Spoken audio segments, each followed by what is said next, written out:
Jerome Powell at the Federal Reserve, along with the Federal Open Market Committee, just dropped interest rates at the Fed by 1/4 of a basis point, and they are not done yet. Today, I'm going to give you everything that you need to know about the Fed meeting that just happened and share some of the juicy details about where the United States economy is going. And then we're going to tie that into how that's going to impact Bitcoin. So, headline news is that the Fed, as expected, dropped interest rates at the Federal Reserve by 25 basis points. That equates to about 1/4%. So, basically, the way this works is that if you need money and you don't have it, you go borrow it from a bank. Well, if a bank needs money and they don't have it, they go borrow it from the Fed, because the Fed is what is known as the lender of last resort. The Fed, when they loan money to the banks, charge an interest rate. That's the effective federal funds rate. That's the rate in question. As you might be able to tell, if you go and borrow money from Bank of America and they charge 10% and they're borrowing at 4%, then they're arbitraging the 6%. So when the Fed drops their interest rate, that allows the banks to drop their interest rate, which allows there to be more liquidity in the United States economy for things such as investing in the stock market, expanding your business on the back of credit so that you can hire more employees, etc. And this will come up again in a minute when we talk about what's known as the Fed dual mandate to keep prices under control and also keep unemployment low. But the Fed, for reasons we're about to discuss, just cut rates by 25 basis points, and they're not done yet. And I can tell you why I know that they're not done yet. So, let's get started. The Fed has something called a dual mandate. They have two jobs. Number one, their job is to keep inflation under control. Yeah, I know, it's kind of laughable, isn't it? But that's what they say. That is one of the two sides of their dual mandate, is to keep inflation under control, down at 2%. Now, obviously, with the tinfoil hat on, we think that that's a load of nonsense, and the Fed is the reason that there's inflation in the first place. But regardless, their stated goal is to keep inflation at 2%. Their other goal is to make sure that the labor market stays basically bullish for the economy. They want to make sure that there is adequate labor force participation so that the United States gross domestic product can grow. In other words, the Fed has the job of keeping inflation low and keeping people working. Now, before we go into today's news, I want you to really understand how their dual mandate works here. They have a multitude of tools that they use to impact the inflation rate and that they use to impact labor force participation. The main one is the effective federal funds rate. Think about this. If you raise interest rates, that means that money gets more expensive, which means that you are not able to go out and borrow money as cheaply, which makes it harder for you to increase your hiring. Well, if you can't hire people, then that also means that you probably can't invest in things such as real estate, such as buying a bunch of goods to expand a business. And that means that you're going to slow down things like the real estate market, such as, the stock market, basically any market. And if you think about it, it's all well and good that you have the market rallying, but when you think about it, you making money because your real estate's going up is actually a form of inflation. It's housing-based inflation. So when you become more restrictive with the interest rates, then you actually are slowing down inflation, because it's harder for people to use the money that they are borrowing eventually from the Fed to inject into the economy, right? But on the other hand, if the markets are not the issue, but labor force participation is the issue, then you can lower the interest rate so that companies and employers and even individuals have more money to do things in the economy. They're not as worried about inflation. They're not worried about the stock market going up. They're not worried about the real estate market going up. They're not worried about the price of goods going up, because they're more concerned about people having jobs. And Jerome Powell in this meeting made it very clear that the Fed's stance is moving away from being concerned about inflation, because, to quote him, they feel that the effects of Trump's tariffs are transient. They're probably going to have an impact this year and not so much next year. It's going to cause a one-time increase in prices, probably not a continuous one.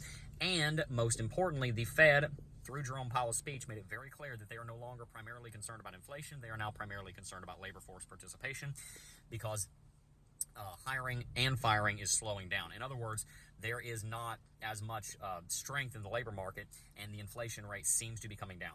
This has led to the 19 members of the Fed that are surveyed to basically state that they want to see, that they're expecting to see a series of rate cuts over the next couple of years that will lead that will lead the Fed to dropping interest rates down to about 3.6% this year, and potentially as low as 3% next year. That means that, in all likelihood, the majority of the Fed is predicting that you're going to see another 50 basis points of cuts happening this year, along with a full other 50 basis points happening next year, for a total of about 100 basis points, one full percentage point being reduced over the next 12 to 18 months. That means, in other words, that in the next 18 months, next 16 months, we're probably going to see 4 more rate cuts. And we know this because Jerome Powell, when responding to a certain reporter, said that he does not believe that a quarter of a basis point is going to do, and I quote, much to the economy.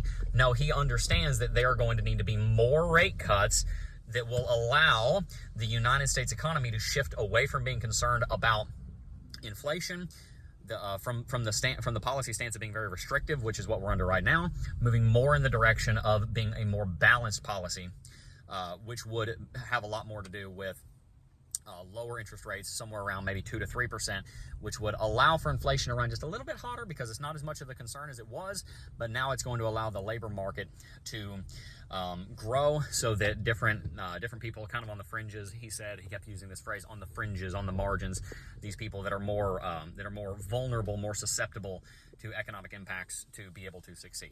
And so all of this to say, I'm trying to make this simple. It is complicated. I'm trying to make this as simple as possible. To make this as simple as possible, we have baked in a quarter basis point rate cut over the last month as it became obvious that the Fed was shifting their tone. He basically acknowledged that Trump was right. He didn't say that Trump was right, but he basically acknowledged that the tariffs were not as bad for inflation as we thought they were. That's more or less what he said. That they're transient. They're most likely one time, and they don't seem to be as impactful as we originally thought. And so while we have baked in a quarter basis point rate cut over the next month, which has now happened, now the market is going to start baking in a full percentage point rate cut over the next year, because that's what he said. He made it very clear that he doesn't believe that a quarter percent, 25 basis points is enough, and he also made it very, very clear that that most people at the Fed are predicting at least a 1 full percent, 100 basis point rate cut in totality over the course of the next year. And so what you're going to see happen now is something that we've been telling you is going to happen for a multitude of weeks. What you're going to see happen now is the market start to price in a full 100 basis point rate cut over the next year, which is going to send the stock market and the Bitcoin market through the freaking moon. This is extremely bullish for Bitcoin in the long term. In the short term, maybe not so much. So let's transition and talk about Bitcoin a little bit. There have been many times in the past that the United States Federal Reserve has dropped the interest rate, and in the short term, it has actually led to a drop on Bitcoin. That is still a possibility, although it is yet to be determined whether or not that is going to happen or not. It is, however, very bullish in the long term, and by long term, I mean 1+ years out, that we have seen this 25 basis point rate cut. And more importantly, what he said at the conference, that basically the entire Federal Open Market Committee and he believe that we need to see several more rate cuts.